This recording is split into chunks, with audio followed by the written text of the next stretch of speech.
আওয়ামী লীগ নিষিদ্ধের প্রশ্নে মোটামুটি আমরা সকলেই একমত। তো আমাদের যদি আওয়ামী লীগ নিষিদ্ধে ঐক্যমত থাকে, আমরা চেয়েছিলাম যে আজকের এই মিটিং থেকেই আওয়ামী লীগের বিষয়ে একটা সিদ্ধান্ত হোক, যেহেতু আরো বেশ কিছু বিষয় রয়েছে, যেমন জাতীয় নির্বাচন আগে হবে না, স্থানীয় নির্বাচন আগে হবে। এখানে আপনারা জানেন যে বিভিন্ন রাজনৈতিক দলের ইতিমধ্যেই নির্বাচন কেন্দ্রিক একটা জোট বা অ্যালায়েন্স হয়েছে। কাজে সেক্ষেত্রে ওই দল বা জোটের অবস্থানটা আলাপ আলোচনা সাপেক্ষে একদিকে। তো যদিও বেশ কিছু দল এটা বোঝাতে চেয়েছে যে স্থানীয় নির্বাচন যদি আগে হয় তৃণমূলে সংঘাত সহিংসতা বাড়বে, আওয়ামী লীগ মাথাচাড়া দেবে, কিন্তু আমার মনে হয় যেটি তাদের সঠিক ব্যাখ্যা বিশ্লেষণ না। কারণ স্থানীয় নির্বাচন এখন হলেও টুকটাক ঝামেলা হবে, নির্বাচনের পরে হলেও হবে।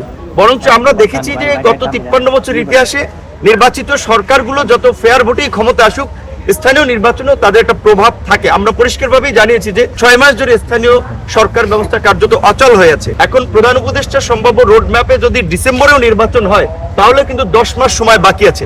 তাহলে 10 মাস সময় এই স্থানীয় সরকার কি প্রতিনিধিবিহীন থাকবে কিনা, সেই ক্ষেত্রে আমরা এই বিষয়টি বিবেচনার জন্য আহ্বান জানিয়েছি। সংবিধানে বহুত্ববাদের বিষয়ে আলোচনা হয়েছে।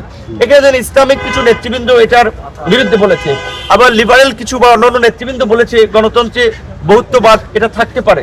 কাজে তাহলে এখানে একটা জায়গা তো পৌঁছাতে হবে। সেই আপনার বিষয়টা প্রধান উপদেষ্টার উপরে ছেড়ে দিয়েছেন যে নেগেটিভ অর্থে কর্তৃত্ববাদ নয়, কিছু ক্ষেত্রে লিড দেওয়া, সিদ্ধান্ত গ্রহণের ক্ষেত্রে প্রধান উপদেষ্টা সহ সরকারকে শক্ত ভূমিকা নিতে হবে দেশ, জাতি এবং আগামীর বাংলাদেশ বিনির্মাণের প্রয়োজনে। এই বিষয়ে সকলে মোটামুটি একমত হয়েছে। আশা করি খুব দ্রুতই অফিসিয়াল মিটিং এর মাধ্যমে এই সংস্কারগুলোর একটা বাস্তবায়ন আমরা দেখতে পাবো।